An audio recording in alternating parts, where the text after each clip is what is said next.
3 মাসে 3 তালাক। দেখেন তালাকের নিয়মটা কত সুন্দর, কথা কি বোঝা যায় যুবক ভাইয়েরা? ফাইদুহুন্না, যদি বউ উল্টাপাল্টা করে আগে ওয়াজ করো যে জান উল্টাপাল্টা করো না প্লিজ, অনেক বদমাইশ হয়ে গেছো তুমি, প্লিজ এগুলো করো না। ফাইদুহুন্না কোরআনের আয়াত। যদি না শোনে ওয়াহজুরুহুন্না ফিল মাদাজিআ, বেড চেঞ্জ করো, তুমি এক বেডে শুবা, তোমার বউ আরেক বেডে শোবে। এতে করে কি হবে, যত বেশি দূরত্ব বাড়ে ভালোবাসা তত বেশি বাড়ে, দূরত্ব ভালোবাসা বাড়ায়। যুরগিবান তাজদাদু হুব্বান, দূরত্বে থাকো, বিলম্বে সাক্ষাৎ করো, হৃদয়ের ভালোবাসাকে বাড়ায় দিবে। একজন আওয়াজ দিয়ে বলেন তিনি কে? ওয়াহজুরুহুন্না ফিল মাদাজিআ। যদি এটাতেও কাজ না হয় ওয়াযরিবুহুন্না, এটার অর্থ হচ্ছে মারা, প্রহার করা, তবে এটার অর্থ এটা নয় যে আপনি বউকে প্রহার করবেন, এটা অর্থ নয়। অর্থ হচ্ছে শাসন করবেন। কি করবেন? শাসন। এটার ব্যাখ্যা আছে, হাদিসে আসছে। শাসন মানে কয়েকটা অর্থ হতে পারে। আপনারা যখন ঘুমান একটা জিনিস আমরা জড়িয়ে ঘুমাই, এটার নাম কি বালিশ বলেন তো? কি বালিশ? হাদিসে এসেছে কোল বালিশ দিয়ে পিটাবা, কোল বালিশ, ব্যথা নাই, কোনো ব্যথা নাই, মারবি ঠাস ঠাস করে, কবে ঠিক হবি? কোল বালিশ দিয়ে মারবেন। অর্থাৎ এমন বস্তুতে আঘাত করতে হবে যেন বইয়ের বেশি একটা আঘাত না হয়, কষ্ট যেন না পায়। যদি এত কিছুর পরে আপনি ফেল হয় না, ঠেটা চেঞ্জ হয় না, কি করবেন? ফাবাআতু হাকামান মিন আহলিহা, আপনি যেটা করবেন ফাবাআতু হাকামান মিন আহলিহি ওয়া হাকামান মিন আহলিহা, একজন মুরব্বি ডাকবেন, সালিশ করবেন। গ্রামে আমরা এটাকে কি বলি? সালিশ হবে। এটা বিশাল বড় সালিশ হয়ে ফায়সালা হবে যে কি করা যায়। যদি এই 4টা স্টেপে না হয় তারপরে তালাক। তারপরে কি? তালাকের আবার কত সুন্দর নিয়ম দেখেন। আমরা করি কি, তোরে 14 তালাক, তোরে 100 তালাক দিলাম, যা বাপের বাড়ি যা, এটা নিয়ম না। তালাক দিবেন 3টা স্টেপে। কয়টা? শেষ ভালো যার সব ভালো তার। বলেন কয়টা স্টেপ? আরো জোরে কয়টা? এক, প্রথম মাসে যখন সে পবিত্র, যখন তার পিরিয়ড নাই, যখন তার হায়েজ নাই, 1 তালাক। যদি তালাক দিয়ে দেন 1 মাস চলবে। যদি আপনি চান আপনার বউকে আবার ফেরত নিয়ে আসতে পারবেন। সুবহানাল্লাহ পড়লেন না? ইসলাম কতটা সুন্দর। ঠিক হয় না 1 মাস পরে আবার আরেক তালাক, ঠিক হয় না 2 তালাক দিচ্ছেন, যদি ঠিক হয়ে যায় আবার ফিরে নিয়ে আসতে পারবেন।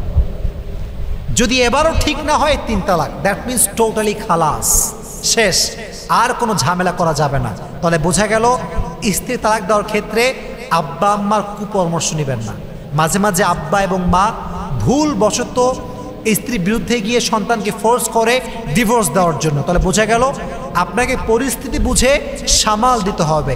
আপনি মাকে জাহান্নামে নিক্ষেপ করবেন আর বউকে নিয়ে জান্নাতে যাবেন, এটা কোশ্চেন করা সম্ভব না। আপনাকে বাবাকেও ব্যালেন্স করতে হবে, মাকেও ব্যালেন্স করতে হবে, বউকে ব্যালেন্স করতে হবে। যদি এভাবে আপনি জীবন যাপন করতে পারেন, আপনার জীবনকে সুখময় করে দিবে। একজন আওয়াজ দিয়ে বলেন তিনি কে? আমাদের জাতির পিতার নাম কি বলতে পারবেন?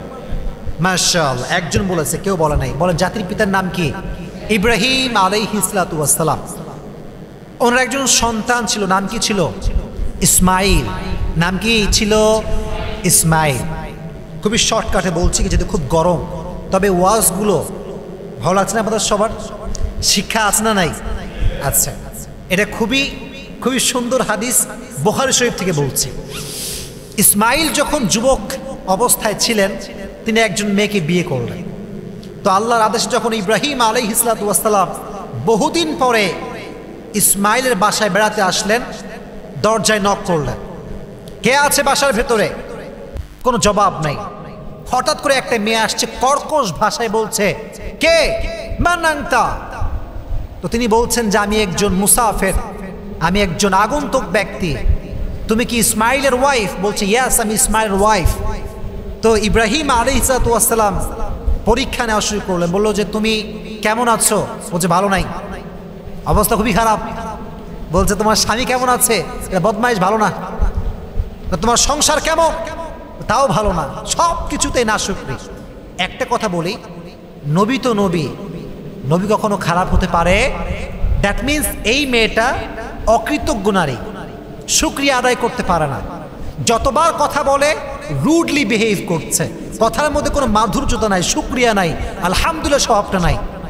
তো বলছে একটা কথা বলতেছে তোমাকে, শোনো, তোমার স্বামী যখন আসবে একটা কাজ করবা, তোমার স্বামীকে বলবা দরজার কপাটটা চেঞ্জ করতে। কিসের কপাট চেঞ্জ করতে? মাশাআল্লাহ, আগের যুগে দেখবেন এখনো গ্রামগঞ্জে পাওয়া যায়, দরজার কপাট থাকে, দুই দরজা লাগিয়ে দেওয়া হয়, মাঝখান দিয়ে কপাট দেওয়া হয়। দেখবেন কপাট খুললে অটোমেটিক্যালি দরজাটা খুলে যায়, কপাটের দরজা। নবীর সিগন্যাল দেখেন কত সুন্দর সিগন্যাল, তোমার দরজার কপাট চেঞ্জ করতে বলো তোমার স্বামীকে। তো ইসমাইল যখন বাসায় ফিরে আসছে বলছে যে শোনো, আজকে একজন বৃদ্ধ আসছিল, অনেক কথাবার্তা হয়েছে, উনি জাস্ট একটা কথা বলেছেন, দরজার কপাট কি করতে হবে? কপাট কি করতে হবে? চেঞ্জ করতে হবে। নবীর সিগন্যাল নবী বলছে কপাল পোড়া, তোর কপাল শেষ, তুই কি করেছিস, তুই কি বলেছিস? বলছে আমি খালি বলেছি আমার কোনো অবস্থায় ভালো নাই, আমার সব খারাপ। বলছে আমার আব্বা ছিল এইটা, তিনি হচ্ছেন এই যুগের সর্বশ্রেষ্ঠ নবী ইব্রাহিম আলাইহিস সালাতু ওয়াস সালাম। সুবহানাল্লাহ পড়েন। আমার আব্বা আমাকে ইঙ্গিত করেছে আমি যেন তোকে তালাক দিয়ে দেই। কি দিব তোকে আমি? তালাক। তুই তালাক, যা ফট, তোকে তালাক। সত্য, এটা সত্য হাদিস, বুখারী শরীফের হাদিস। তালাক দিয়ে দিয়েছে। আফটার লং টাইম আবার ইব্রাহিম আলাইহিস সালাতু ওয়াস সালাম আসছেন কার কাছে বলেন তো? ইসমাইলের কাছে। বউ কিন্তু চেঞ্জ, আগের বউ কিন্তু এখন আর নাই। এবার দরজায় নক করেছে, এবার ভেতর থেকে একটা সুন্দর গলায় আওয়াজ আসছে, কে? কে আপনি? বলছে আমি অমক আগন্তুক ব্যক্তি, মুসাফির ব্যক্তি। বলছে তুমি কেমন আছো মা? বলছে আলহামদুলিল্লাহ আলা কুল্লি হাল। সুবহানাল্লাহ পড়েন। আলহামদুলিল্লাহ আলা কুল্লি হাল, আমি ভালো আছি। তো বাসায় ঢুকাইছে, কথা বলেছে, অবস্থা জিজ্ঞেস করেছে তোমার স্বামী কেমন?